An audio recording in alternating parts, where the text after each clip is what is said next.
بندہ کہتا ہے بس جی اندر سے ٹھیک ہونا چاہیے، باہر سے کیا فرق پڑتا ہے، من کا ٹھیک ہونا چاہیے، تن کا کیا فرق پڑتا ہے۔ میں انہیں ایک چھوٹی سی مثال دیتا ہوں، بھائیو تم میرے پاکستانی سپاہیوں کو کہو کہ وہ کل ہندوستانی سپاہیوں کی وردی پہن لیں۔ جو لوگ یہ کہتے ہیں نا بس جی انسان کا دل ٹھیک ہونا چاہیے، اندر کا ٹھیک ہونا چاہیے، روپ سے کیا فرق پڑتا ہے، باہر سے کیا فرق پڑتا ہے، شکل و صورت سے کیا فرق پڑتا ہے، اٹھنے بیٹھنے کے انداز سے کیا فرق پڑتا ہے۔ میں انہیں ایک چھوٹی سی مثال دیتا ہوں، بھائیو تم میرے پاکستانی سپاہیوں کو کہو کہ وہ کل ہندوستانی سپاہیوں کی وردی بدل کے سوشل میڈیا کے سامنے آ کے یہ اعلان کریں، لوگوں ہم نے صرف وردی بدلی ہوئی ہے، باقی ہم اندر سے پاکستان کے وفادار ہیں، ہم نے صرف وردی بدلی ہوئی، ہم نے صرف باہر کا روپ بدلا ہوا ہے، باقی ہم اندر سے وفادار ہیں، لہٰذا وردی بدلنے سے کیا فرق پڑتا ہے۔ پھر میں دیکھوں گا کتنے لوگ ہیں جو تمہیں وفادار سمجھتے ہیں اور کتنے لوگ ہیں جو تمہیں غدار سمجھتے ہیں۔ اور نادانو، جب تمہیں اپنے پیارے نبی کی وردی پسند نہیں، تم سچے عاشق کیسے بن سکتے ہو؟ جب تمہیں اپنے پیارے نبی کا طور طریقہ پسند نہیں، تم سچے عاشق کیسے بن سکتے ہو؟ جب تمہیں اپنے پیارے نبی کی ادائیں پسند نہیں، آپ کا لباس پسند نہیں، تم سچے عاشق کیسے بن سکتے ہو؟ ہائے میرے کریم نبی کے دروازے پر، میرے کریم نبی کی چوکھٹ پر اگر کوئی اپنا آیا، اپنوں کے سروں پر تو میرے کریم نبی نے شفقت بھرا ہاتھ رکھا ہی رکھا۔ کمال کی بات تو یہ تھی کہ میرے کریم نبی کی چوکھٹ پر اگر کوئی دشمن آ جاتا، دشمنوں کے سروں پر بھی میرے کریم نبی نے شفقت بھرا ہاتھ رکھا ہے۔ میاں تو امیر ہے، تجھے امیری مبارک، تو دولت مند ہے، تجھے دولت مبارک، تو نمبردار ہے، تجھے نمبرداری مبارک، تو چودھری ہے، تجھے چودراہٹ مبارک۔ ہاتھ جوڑ کے عرض کر رہا ہوں، کبھی کبھار اپنی گلی میں رہنے والے اس غریب کے دکھڑے سن لیا کر، اس غریب کی فریادیں سن لیا کر جس کا اللہ کے سوا دنیا میں سننے والا اور کوئی نہیں ہے۔ ہو سکتا ہے اس غریب کی فریادیں سننے، اس کے سینے کا بوجھ ہلکا کرنے پر اللہ تم پہ راضی ہو جائے، مدینے والا تجھ پہ راضی ہو جائے۔ آئے آپ نے وہ واقعہ نہیں سنا؟ مدینہ شریف میں ایک بڑھیا عورت رہا کرتی تھی، کم عقل عورت رہا کرتی تھی، جس کا ذہنی توازن ٹھیک نہیں تھا، جس کا عقلی توازن ٹھیک نہیں تھا۔ وہ جس راستے سے جاتی تھی لوگ وہ راستہ چھوڑ دیتے تھے، کوئی بھی اس سے بات کرنا گوارا نہیں کرتا تھا۔ یہ بڑھیا بے تکی باتیں کیا کرتی تھی، اس کا ذہنی توازن ٹھیک نہیں تھا، جس راستے سے جاتی ہے لوگ وہ راستہ چھوڑ دیتے ہیں۔ یہ بڑھیا آ رہی ہے ایسے ہی بے تکی باتیں سنائے گی، ہمارا ٹائم ضائع کرے گی۔ میرے کریم نبی صلی اللہ علیہ وسلم مسجد میں بیٹھے ہوئے ہیں، یہی بڑھیا عورت جس کا ذہنی توازن ٹھیک نہیں ہے، کم عقل عورت ہے جسے ہم اپنی زبان میں پاگل سمجھتے ہیں، یہی پاگل عورت مسجد نبوی کے دروازے پر آئی۔ اس نے میرے کریم نبی کو اشارہ کیا، میرے پاس آؤ، میں نے تمہیں کچھ بتانا ہے۔ میرے کریم نبی نے حضرت عمر کو نہیں کہا عمر جاؤ اس بڑھیا کی بات سنو، ہرگز نہیں۔ میرے کریم نبی نے حضرت سیدنا ابوبکر صدیق رضی اللہ تعالیٰ عنہ کو، حضرت عثمان غنی کو، حضرت علی کو یہ نہیں کہا جاؤ بڑھیا کی سنو کیا کہتی، نہیں نہیں۔ میرے کریم نبی خود اٹھے، میرے کریم نبی خود اٹھے، دروازے پر گئے، بڑھیا کو کہا بڑھیا کیا کہنا چاہتی؟ بڑھیا نے کہا جی میں نے یہاں کچھ نہیں کہنا، یہ جو سامنے میدان پڑا ہوا ہے نا اس میدان پر میں نے جا کر کچھ کہنا، ساری باتیں بتانی اس میدان پہ جا کر۔ ہائے کڑکتی دھوپ ہے، تتی ریت ہے، میرے کریم نبی گئے اس میدان کے اندر، وہ بڑھیا کملی عورت، پاگل عورت میرے کریم نبی کو ایسے ہی گھماتی رہی، بے تکی باتیں سناتی رہی، ایسے ہی گھماتی رہی۔ کڑکتی دھوپ ہے، تتی ریت ہے، میرے نبی کا نازک بدن، بے تکی باتیں سناتی رہی، میرے نبی کو گھماتی رہی۔ گھنٹہ گزر گیا، 2 گھنٹے گزر گئی، جب وہ بڑھیا عورت تھکی اس نے اپنے گھر کی طرف رہا۔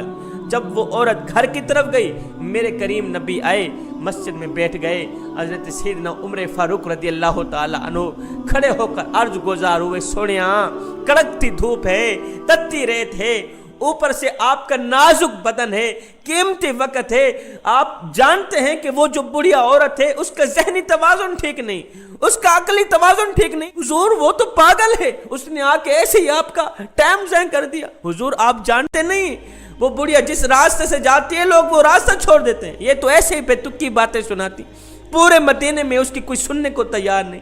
جب حضرت عمر فاروق نے کہا حضور پورے مدینے میں اس کی کوئی سننے کو تیار نہیں، تو میرے کریم نبی نے اپنا سر مبارک اٹھایا، عمر کی طرف دیکھا، فرمانے لگے عمر پورے مدینے میں اس بیچارے کی کوئی نہیں سنتا، پورے مدینے میں اس بیچارے کے کوئی دکھڑے سننے کو تیار نہیں، کوئی درد سننے کو تیار نہیں۔ عمر اگر میں بھی اس بیچاری کی نہیں سنوں گا تو کون سنوں گا؟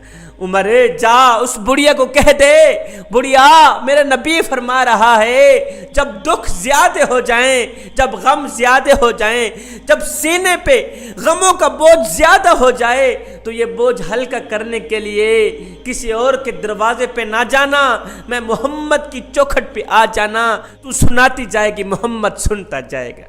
میرے کریم نبی نے غیروں کے سروں پر شفقت بھرا ہاتھ رکھا، ہم نے اپنوں کے سر پر بھی شفقت بھرا ہاتھ نہ رکھا۔ آج کا انسان ہمیشہ اچھے انسان سے محبت رکھتا ہے، عقل مند انسان سے محبت رکھتا ہے، پاگلوں سے کوئی محبت نہیں رکھتا، پاگلوں کے کوئی ٹکڑے نہیں سن۔ آج کا انسان ہمیشہ اچھے انسان سے محبت رکھتا ہے، فقط ایک میرا رب ہی ہے جو برے انسان کو بھی اکیلا نہیں چھوڑتا۔ جوانو نبی کی غریب امت کے دکھڑے سنا کرو، نبی کی غریب امت کے درد سنا کرو، حضور کی امت سے پیار کرو، محبت کرو۔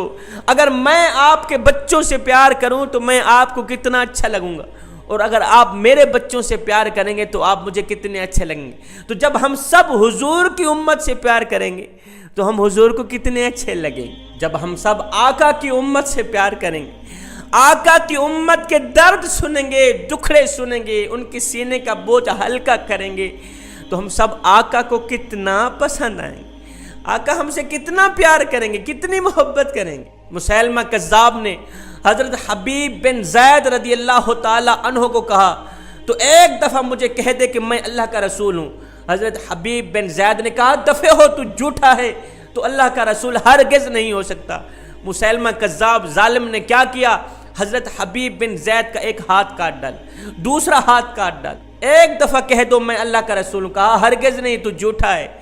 مسیلمہ کذاب نے حضرت حبیب بن زید کا ایک پاؤں کاٹ ڈالا، دوسرا پاؤں کاٹ ڈالا، ایک ایک بوٹی جسم سے الگ کر ڈالی، ایک بار کہہ دو میں اللہ کا رسول ہوں، کہا دفع ہو تو جھوٹا ہے، تو آج بھی جھوٹا ہے، تو کل بھی جھوٹا ہے، تو اللہ کا رسول نہیں۔ مسیلمہ کذاب ظالم نے کیا کیا؟ کان کاٹ ڈالے، زبان کاٹ ڈالی، سینہ چیرا، تھر تھراتا ہوا دل باہر نکل پڑا۔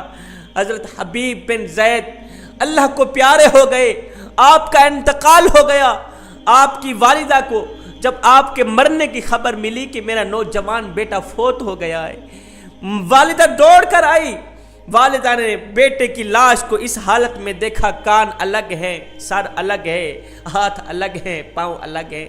بیٹے کو اس حالت میں دیکھ کر ماں کی آنکھوں سے ایک آنسو بھی نہ نکلا۔ لوگ دیکھ کر حیران رہ گئے، پوچھنے لگے ماں تو کتنی پتھر دل ہے، تیرے بیٹے کو اتنی بے دردی سے مارا گیا ہے، ہاتھ الگ کر دیے گئے، پاؤں کاٹ دیے گئے، ٹانگیں کاٹ دی گئیں، کان کاٹ دیے گئے، دل نکال دیے گیا، اس کے باوجود بھی تیری آنکھوں سے ایک آنسو بھی نہیں نکلا۔